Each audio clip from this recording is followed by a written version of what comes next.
my name is Tamaki. Thank you for clicking on this video.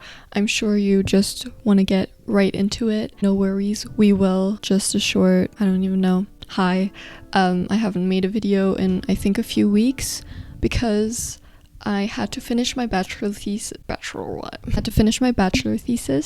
Yeah, so I just took a short break and then I took like a few days off. Yeah, now I'm back. We're going to be talking about how to stop procrastinating and become productive. Just a few tips. I have more than this, but we'll just do a few tips.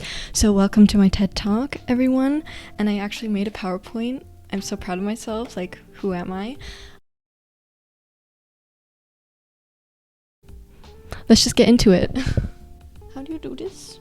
Am I even like still recording right now? I feel like this is gonna be chaotic. So I don't want to brag, but I did have a lot of stuff to do in the past few months, and it's just been a ride. It's been really difficult, but now I feel like I'm the master of time management. I did learn a few good things, so I thought I'd share. First of all, you cannot do everything at once, and you cannot work like a machine all the time. Please let that sink in for a moment. There are going to be days when you feel like shit and you don't want to get shit done and you just don't want to stand up and you'll just feel that way.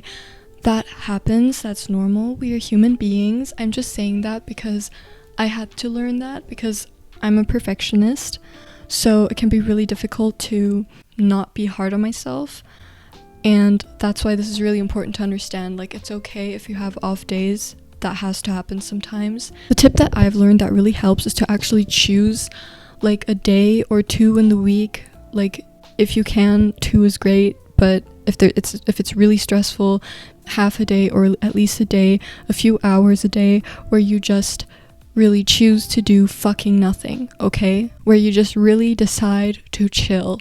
And now that I take a day or 2 off if I can, that really helps. Figure out what works for you. I feel like there's so many different ways to plan. I'm going to share some of my ways that I use, and I do use a lot of things depending on my mood. It's also important to understand that you don't have to do that. It's just like, do what works best for you. First of all, thanks to mom for this tip, but now I always have like a calendar that's hung up in my room, like that I can visually see, like next to my desk somewhere on my wall, like a big one. And on that calendar, I just write down my deadlines. I don't know, I hang up like 2 or 3 months at a time, and then have an overview over a few weeks time, and it's really, really helpful that you can just see everything and see all the deadlines. It's really important, so that helps me a lot. I just like to sketch it out. It doesn't have to be perfect, for me at least. So you're gonna see, like, it's not about the aesthetics here, okay? Second of all, I do have a planner. This is really cute, actually. It's from a brand that's called Sedon. I kind of do bullet journaling, but like not aesthetic, as I said. It's just for me that I can choose how to lay out my planner, basically. I also time block in my planner, which is really helpful. Like, if you want a video on that or like more tips on that, let me know. I can do that as well. Right now, I do like a weekly to-do list, then a daily to-do list, and time blocking. But also for time blocking, please remember, it is not the worst thing if you don't get it done in the time that you plan, because like something can always come up. Maybe someone will call you, or it just takes longer than you expected. That's fine. It's just a general Leitfaden.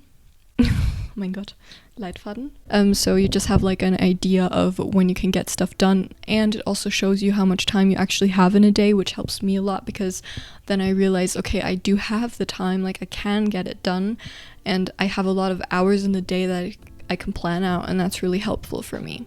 So yeah. Tip number 3, chill. My point is, take rests. This is kind of like my tip 1, but it's really important that you don't just work through the whole day and not really take breaks. I used to do that, and it might work for 1 or 2 days, but after that you're gonna burn out. Trust me.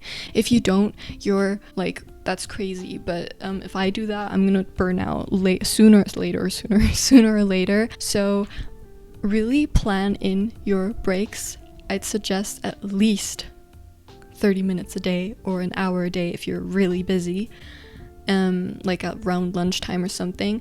Apart from that, what really helps me is the Pomodoro method. I feel like I've talked about it in like in my first video. Did I don't know, but the Pomodoro method is really helpful because you set your time for example 25 minutes work time and then 5-minute breaks, and you repeat that. It helps me because I can look forward to the little breaks and sometimes get little stuff done during the little breaks. Like if I have 5 or 10 minutes, I can, I don't know, do the washing or just go pee. Drink some water, I don't know, but it really helps and it kind of resets your mind. Planning in breaks is so important. I can't stress it enough. If you're at home or if you're a university student, you don't really have like a place where you can chill. Like everything is in one room. Like your work, maybe, like for me, my workspace, my chill space, my sleep space, everything is in one room. So it's especially important to deliberately take breaks, because otherwise I feel like everything just meshes together and I just get confused about my life. And honestly, a few minutes a day, it's not gonna change how much you get done. Like, I feel like you might think like, oh shit, like, but those 5 minutes, I really need those 5 minutes, but do you really? It's gonna be fine. The morning is a bitch, but we can work with her. And that's coming from a not morning person. And by not morning person, I don't mean, oh, I just don't like the mornings and I'm so grumpy in the morning. No, I can literally not get out of bed. This has been a problem since I can remember. Coming from me, this is a good tip, okay? Like, this worked for me, and you can wind down from the extreme over time. So, first of all, plan in enough time to get ready, but don't plan in too much time. Find a good middle, because if I plan in too much time, I just chill in bed all the time. If I plan in too little time, I just get stressed out and I don't want to move at all. So you really have to find a good middle. For me, it's about an hour. Really be realistic about how much time you need in the morning. And another tip is to put your phone somewhere in your room. I know people have probably told you before, but it really helps. In the most stressful time where I really couldn't get out of bed, I used an app. I think it's called Alarmy. And you can like set different things up, and it's really helpful to get up in the morning, so I'd recommend that app for sure. Moving on. Please chill, oh my god, part 2, or just having something to look forward to. Like, all my tips are just like, oh, just chill, but I feel like that's kind of the secret to being productive. In my opinion, you have to have something to look forward to. Now, I know this is really difficult during COVID.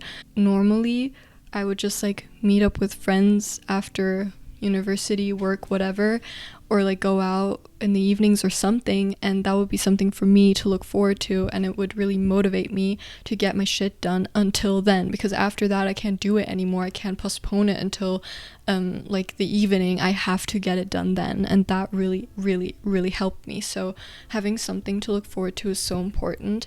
Now, as I said, during COVID, that is not very easy, and I feel like that's been something that has really been missing. It's really helpful, for example, to like write down what you're looking forward to, like plan something creative for later to do, or watching a movie, or cook something nice, or just hang out with your roommates if you have roommates, or whatever, go on a walk. Like, even if it's the most little things, it really helps to like keep your sanity during the day, because you know that like, okay, I can like award myself later in the day with whatever it may be. Thing for me to look forward to, or just a way for me to wind down, is watching Netflix. And a series that I've been really loving right now is Lupin. Like, it's a French series, but they have subtitles, and I think you can also watch it with English dub if you want to.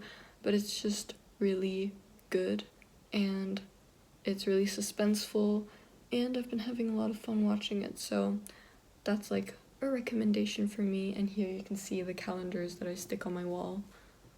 My point in this whole video is just understand that productivity is not just working through all the time. It's more like to understand how to set boundaries for yourself. That is, I think, the most important thing. I understand that a lot of people have to work full time. I'm not trying to be disrespectful towards people like that. I'm just saying, if you're in my situation, like if you're a university student or if you're doing home office and stuff, and you can kind of influence your schedule, then I think it's just really important to set boundaries for yourself. That's my TED Talk done. I hope I didn't offend anyone with this, because obviously I'm coming from a privileged perspective. I understand that totally, but I hope that anyone in any situation can maybe use at least one tip in the video. So yeah, that's that actually. If you have any tips, share them with others, with me, please. That would be really helpful. And other than that, thank you for listening to my TED Talk. And I'll see you guys in the next video, with, I think, a little bit more of a fun one the next time. And if you enjoyed this video at least a little bit, I'd really appreciate if you'd give it a like and maybe subscribe. I do videos on random stuff that I want to do videos on. But also stuff with Japan, university, productivity. I'll see you guys in the next video. Bye.